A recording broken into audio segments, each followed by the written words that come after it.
Assalamualaikum dan salam sejahtera. Anda bersama kami lagi. Saya Ulia. Dan saya Insyirah. Hari ini merupakan hari terakhir bagi Carnival Next Time 2026 peringkat antarabangsa. Mari kita lihat suasana pada hari yang terakhir.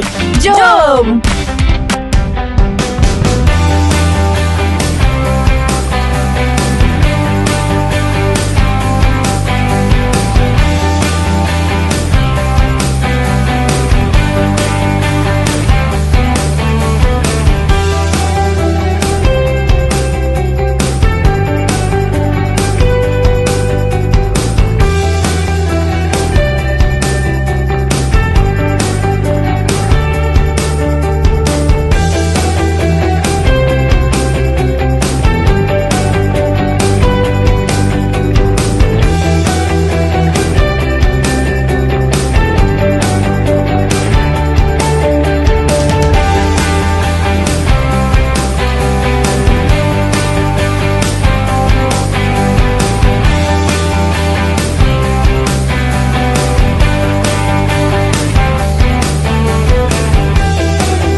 Alhamdulillah, bengkel dan pertandingan berjalan dengan sangat lancar. Seterusnya, mari kita teruskan dengan sesi penyampaian hadiah dan majlis penutupan.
last time kita hari ni. Sebelum video ni berakhir, izinkan kami berpantun. Pergi ke kebun memetik melati, melati putih harum baunya. Majlis kita sampai di sini. Terima kasih atas kehadiran semua. Kalau ada sumur di ladang, bolehlah kita menumpang mandi. Kalau ada umur yang panjang, bolehlah kita berjumpa lagi. Yeay,